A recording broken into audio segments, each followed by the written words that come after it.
আরামবাগ লোকসভা কেন্দ্রের তৃণমূল প্রার্থী মিতালি বাগ আজ খানাকুলের চিংড়া গ্রাম পঞ্চায়েতের উত্তর মোস্তাফাপুর এলাকায় প্রচার সারছিলেন।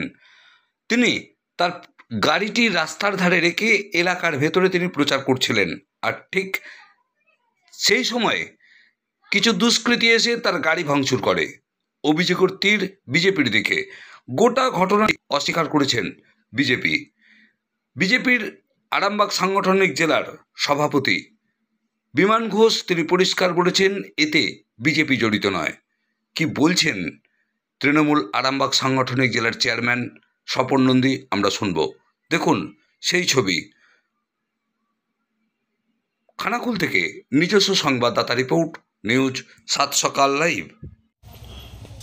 খানাকুল 2 নম্বর ব্লকে মোস্তাফাপুর যে উত্তর আছে, যে আমাদের যেখানে পার্টি অফিস আছে, সেখানে গাড়িটা ছিল আমাদের প্রার্থী মিতালি বাগের।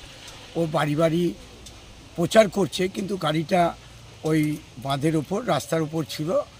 ওর গাড়িটাকে ভাঙচুর করেছে বিজেপির ছেলেরা।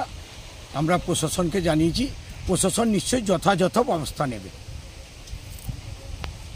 এখন তো যাই কিছু হবে সব বিজেপির দিকে অভিযোগ থাকবে, কারণ তৃণমূল সবেতেই বিজেপির ছায়া দেখতে পায়।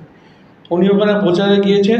আমার কাছে যতটুকু খবর আছে যে মোস্তাফাপুর যে জায়গাটা, ওই জায়গাটাতে কিছু কেমন ওখানে সিপিএমের কার্যকর্তা আছে এবং সাধারণ মানুষ যারা ভোটার, তারা তৃণমূলের থেকে বঞ্চিত হয়েছে। কারোর চাকরি গেছে, কেউ কারমানি খেয়েছে, বিভিন্নভাবে বঞ্চিত আছে। তাদের বিক্ষোভ এবং সিপিএমের যারা আছে তাদের উস্কানি, তার ফলেই ঘটনাটা ঘটেছে।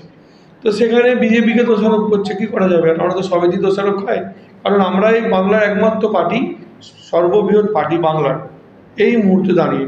সুতরাং আমাদেরকেই টার্গেট করবে, আমাদের কর্মীদের ফাঁসানোর চেষ্টা করবে। যেমন দেখলেন পরশুরাত চিলাডিঙ্গিতে করলো, তারও পরে সত্যটা বেরিয়ে আসছে।